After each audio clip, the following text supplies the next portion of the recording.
Joining us now here on the Rich Eisen Show, my buddy from the NFL Media Group, Ian Rapoport. How are you, brother? Good, Rich. Sorry about the delay. We were taping a segment of One More Thing on NFL Now, and just to let you know Yes, sir. how serious it was, one of our rules as the work-from-home situation has progressed is if someone interrupts your live shot, you have to put that person on TV. So my dog Molly is going to be on One More Thing on TV because she was barking very, very loudly. These things happen, sir. These things happen. You know, kids, I saw Aditi Kinkhabwala's beautiful family made a cameo the other day on camera. Yep. These things happen. Yep. And we are one family at the NFL Media Group. So let's start things off with some real football conversations. I keep saying the Jamal Adams conversation, wanting him out, having a trade, et cetera, and everybody else picking up on where can he go, who could be interested. To me, that's just it's a non-starter. Why in the world would the Jets, with 2 years of contractual control, trade this guy? You tell me if I'm wrong. I'm with you, and I get it because this happens frequently. Anytime there's, trade rumors, it's always like, all right, and look, we're in the entertainment world. I get it. So on TV, it's always like, all right, who's the best fit for Jamal Adams? You know who's a very good fit? The Jets. Very good fit. Yes. He's young. He's great. He is sort of a, kind of a leader type, very emotional. So maybe not the classic leader, but can kind of get the team charged up. 2 years of control on his contract. And then the other thing is, Joe Douglas is in his first time as a general manager. He's still trying to establish the parameters of his team. He's not going to give in to the whims of a player or get sort of forced into doing a contract with 2 years to go. I mean, this is all about setting precedent. And my gut says that the Jets just go, okay, we'll see what happens. And if Jamal Adams wants to hold out, given that the CBA basically becomes holdout proof, good luck to him. Plus, again, on top of it, just it makes no sense for them to make a move right now. I mean, what are they afraid he's not going to show up to the Microsoft team meeting? I mean, you know what I'm saying? It's not like there's even on-field work that we can see is happening right now. It's in the draft in which they would actually accrue the picks, even if somebody bowls them over with first rounders, that doesn't help for 2020 when you're trying to evaluate Sam Darnold or at least get him in the right direction after a remarkably, surprising finish by the team last year. None of it makes sense. None of it from the Jets' point of view. And then the other thing is, let's just say, for argument's sake, that a trade is possible. And I know there's some interest. I haven't heard anyone like banging down the Jets' door, but there's certainly some interest. Okay, so you trade for Jamal Adams, you give up a first rounder for a safety. Seems far-fetched, but I guess crazier things have happened. And then you got to pay him. So then you give up a first, you pay $16 million for a safety.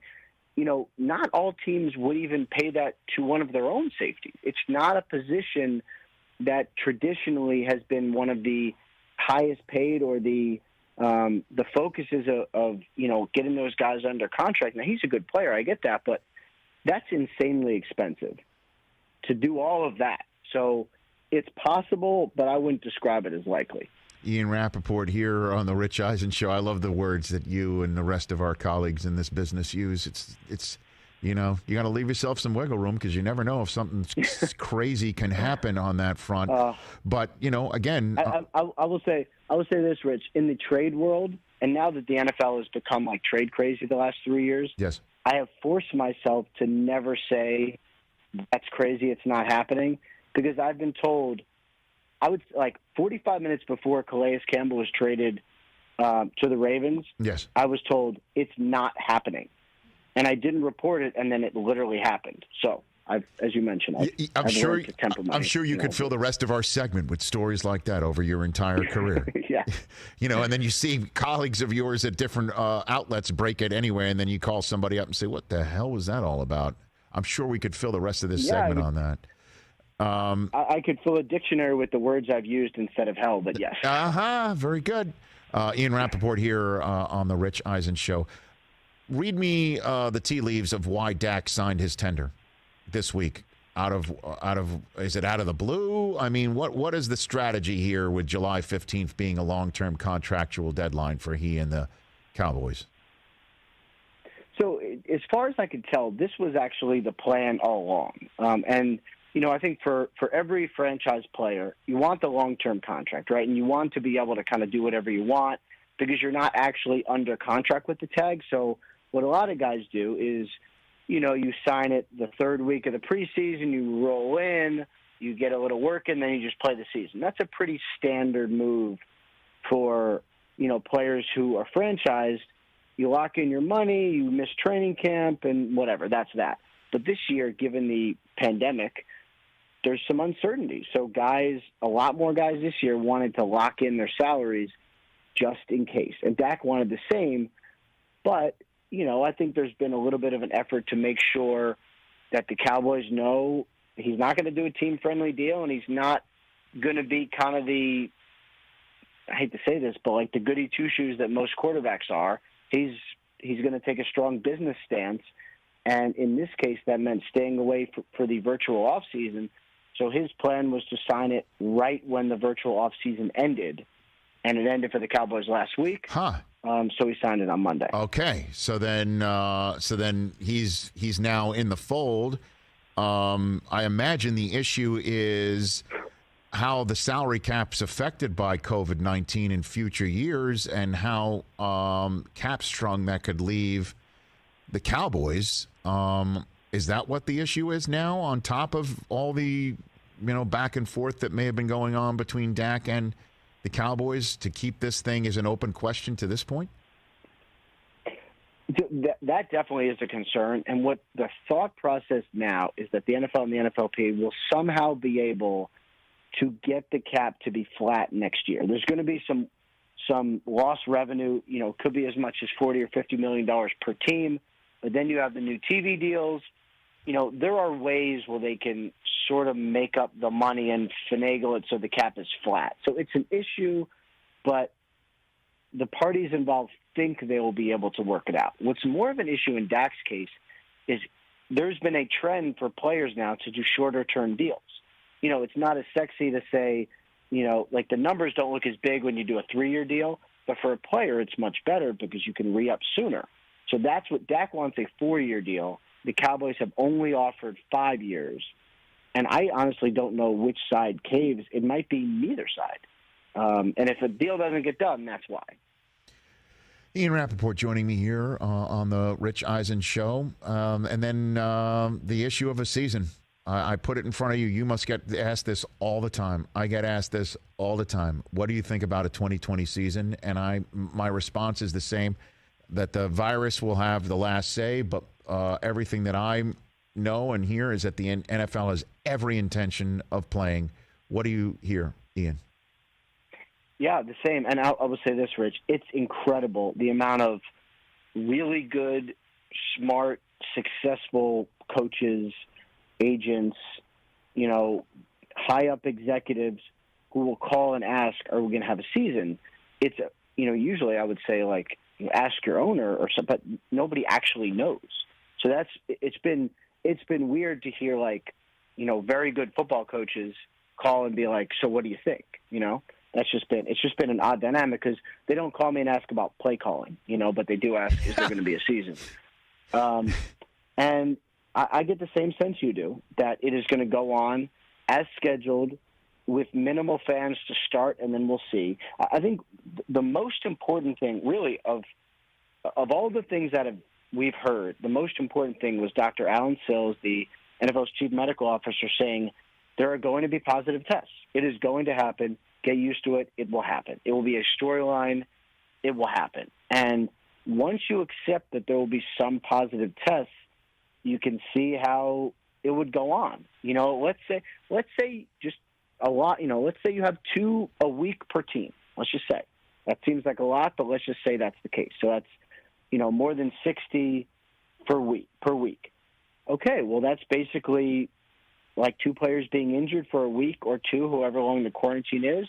They get better, they test negative, and then they move on. I mean, that's, I think, what the season is going to be like. And the protocols are so strict that if the players basically, if the players don't go out and don't put themselves in danger, it seems like it's going to be okay. Yeah, I guess so. I mean, the issue is, though, is that, with an injury, normally like a sprained MCL suffered by a player doesn't threaten the life of the aging assistant coach that's still in the same mix. That's the obvious, difference between what we're supposing together here and what may actually happen with somebody testing positive for COVID. And I'm just wondering what the players are thinking based on what you're hearing. Malcolm Jenkins, who was hired by CNN to be a correspondent or at least an analyst, I guess is the better phrase here, was told CNN this morning,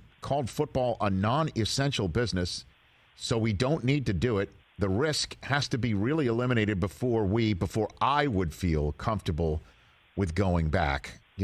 I've mentioned, I think, to you before, and I say to pretty much everybody who's an NFL person coming on here, like, thank goodness the Players Association and the NFL agreed to a 10-year collective bargaining agreement right before the pandemic, because it would be a totally different ball of wax, right? So your reaction means that you would agree with me.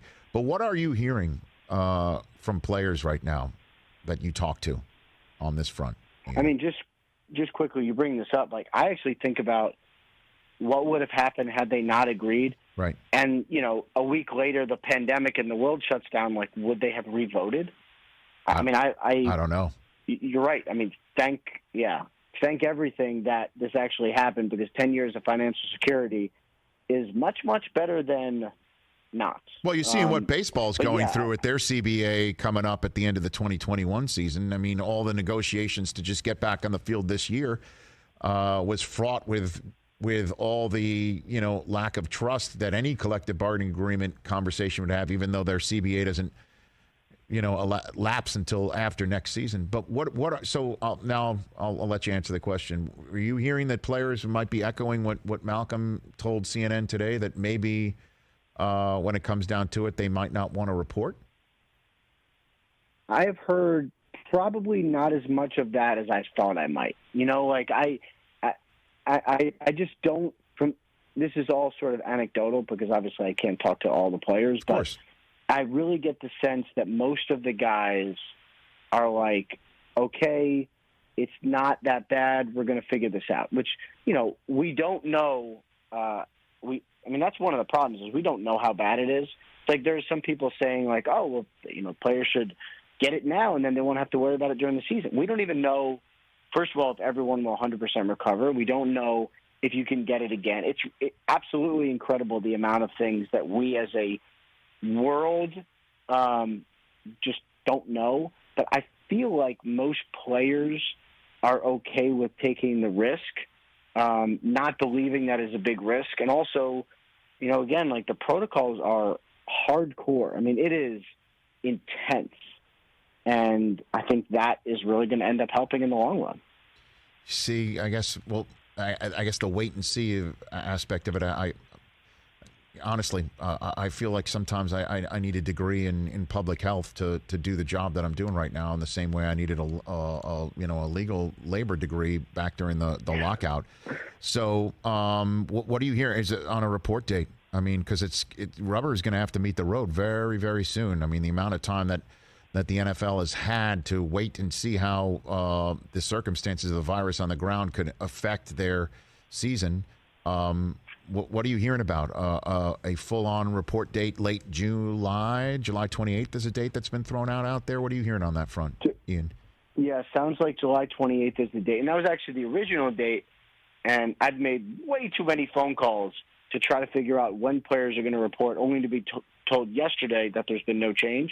So basically, teams are going to report the 28th, and they'll kind of just start going. And, I'll be curious to see if the NFLPA mandates a ramp-up period. Like, okay, for the first week, you can't do football, or for the first week, it's only strength and conditioning. I don't know. But this is why I think it's going to go slow. And then this is why there's probably going to be only 2 or maybe less preseason games, because it's going to take a while to build back up to football where everyone's kind of safe. And I would say this, just kind of go back to one of the things you mentioned before, Rich. like, let's say that something happens where it goes bad, where just there's an outbreak and just a lot of players are testing positive. I don't know when there is a point they would say, okay, we're shutting it down. Like, that's what of all the questions I've asked, that's been one that there's been no answer. They're going to do everything right. They're going to administer the protocols. They're going to test. There's going to be positive. Those guys will be isolated. They'll be quarantined. I just don't know what happens if there is a worst-case scenario, and let's just all hope, for those of us who love football, that it never happens. And are you hearing about, different types of newfangled testing or new, like the NBA, again, is going to have the players wearing a magic ring around their wrists that's normally used to open doors and things like that and gain access in Disney World. They're going to outfit it for some sort of coronavirus test, tracking or awareness system. Are you hearing anything about that, Ian?